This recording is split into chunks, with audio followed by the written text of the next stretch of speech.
So my question is constantly, what business are you actually in? So if you think you're in the gating information business, that if someone calls, don't give them the ICD-10 code. Don't walk them through how to do this. If that's the business you think you're in, you are in trouble, because in a couple of years, I got news for you, you're not going to exist. That's an uncomfortable thing to say to people in charge of an organization, but that's why you get paid. I don't get paid to come in here and tell you that you're doing a good job. So I think association, you have to understand what business you're in, because I agree they probably should have given that information, because that's one good exposure. Do I expect that person to then flip and become a member that minute? No, because it takes a while, right? You have one good interaction with someone and you buy the car? No, because the relationship is a relationship. That's what business you're in. You're in a relationship business. So they come to you and they say, Jimmy, tell us what business we're in. What do you say? You tell me. You're the organization. What? And then I go through, what are your bads and goods? Let's look around the room. In radio, we used to do this all the time. I liked being in radio. It wasn't TV. We had no budget. We had to break open the prize closet and look at what stuff was in there. I got news for you. It wasn't the prize closet at a radio station is not as glamorous as you think it is.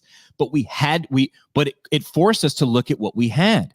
I was in radio when iTunes first came out, when streaming first began. I looked at my boss. I'm like, we're in trouble. He goes, understand what business we're in. We're in the companionship business. We're with you all day during your job business, right? So we understood that we didn't just we were the only person with the Pearl Jam CD, because if you sat around and you were like, I want to hear that special Pearl Jam song, the deep cut, you're not going to get it at the radio station. So we tried to understand what business that we're in. I think they're the making me a better clinician business. I think you're in my making sure I'm being a better practitioner business. I think this interaction highlights exactly what business they could be in, but they're not. They're in the membership business. I need you to be in the making Jimmy McKay better business. What are your thoughts on that? What do you think, Dave? I just had a little Wi-Fi lag, but I hear it now. I think they need to listen to this. I think they need to consider listening to members and maybe even non-members, as challenging as that might be. They're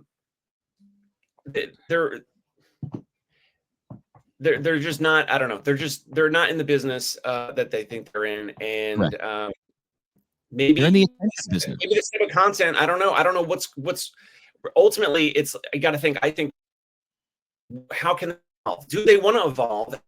Will they? And as the association or whatever, typically will have a challenge.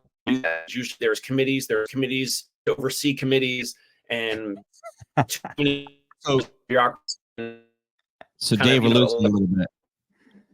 Sorry, Dave, we're losing you a little bit. You're frozen. So I'm catching every couple words that Dave's thrown. That is a part of their structure. These are volunteer led. Bless their hearts, they're doing one more thing, and the turnover is every few years. So every year or two, it's a course correction, right? So it's good that it's member led, a member driven, member steered, because there are staffs that they do like an analogy where the staff is the back wheel of the bicycle that drives the bike, but the volunteers, the PTs, are the ones in the front wheel of the bicycle, depending on the direction. My pushback